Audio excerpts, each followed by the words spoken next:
cônica é um tipo de projeção de sombra baseado em uma única fonte de luz, e essa fonte de luz, a diferença dela é que ela está próxima ao objeto o qual sofre a projeção. A diferença para quê, né? A gente tem como referência a luz do Sol, e o Sol geralmente ele está muito distante, então ele acaba se comportando como uma fonte de luz paralela. Então o que está se fazendo ali é a projeção de um plano num plano imaginário que está na base, esse plano em azul, e esse planinho aí, então, ele está apoiado em como se fosse apoiado em 4 pilares ou 4 semi-retas. Então esse plano que foi pintado aí é o plano que que vai ter a projeção de sombra dele no chão, e as retas fazem o apoio. A partir daí, então, a gente nomeou alguns pontos das retas, né? Ponto A é a linha, B linha, e assim foi até o ponto D. E o que vai se fazer agora, a partir daí, é indicar aí a posição da fonte de luz, né, em relação ao plano do chão. Então vamos marcar esse plano do chão aí.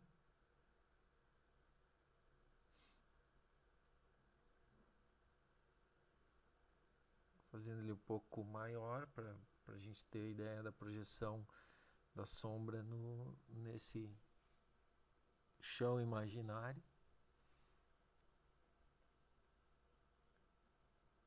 E agora vai se colocar aí, a partir de um ponto desse plano, uma reta, e no topo dessa reta estaria a luz. Então, a partir disso aí a gente cria um sistema de projeção cônica.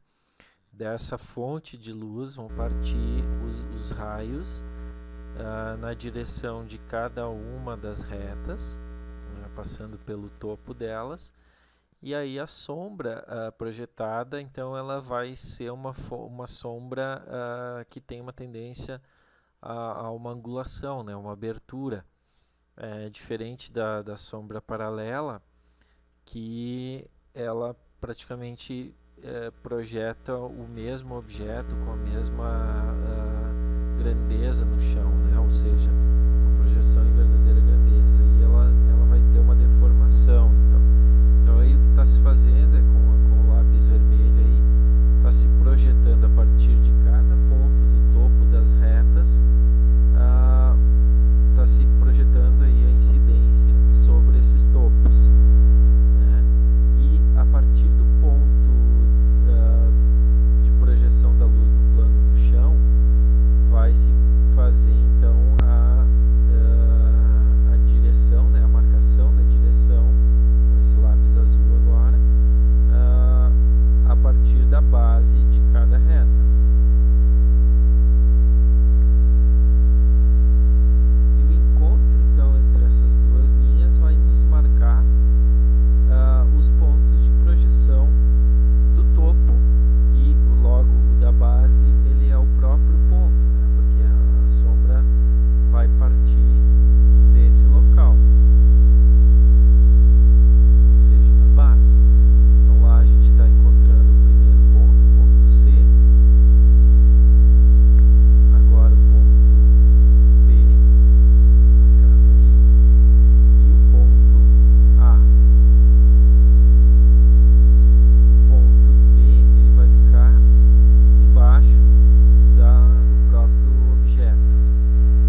da sombra do plano, por isso ela não vai ser visível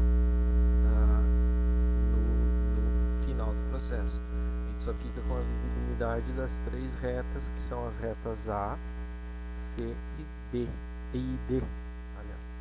A sombra B, ela some.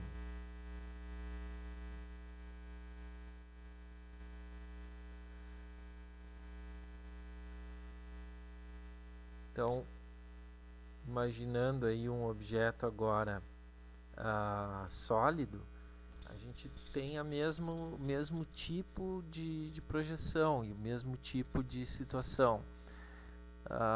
O que vai acontecer é que uma parte da sombra projetada, uma parte da sombra, ela vai estar embaixo do próprio objeto, então ela vai ficar numa porção onde ela vai ser sobreposta e vai ficar invisível.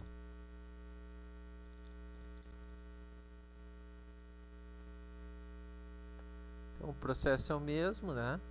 A gente faz a incidência de luz nos topos de cada reta.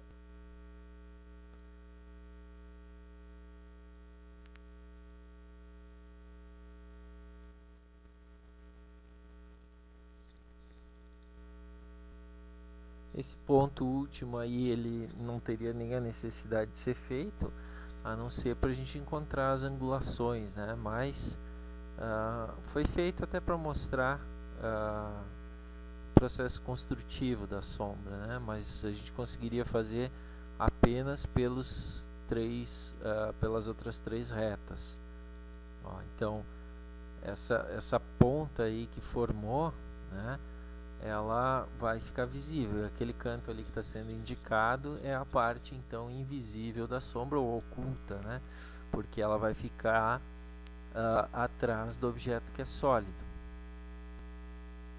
Então essa parte ali que foi achurada não é visível.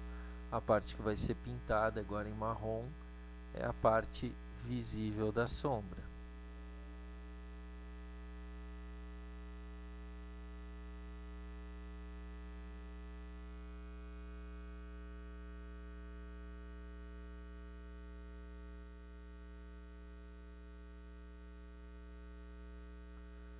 Então o resultado do nosso objeto tridimensional aí, um prismazinho,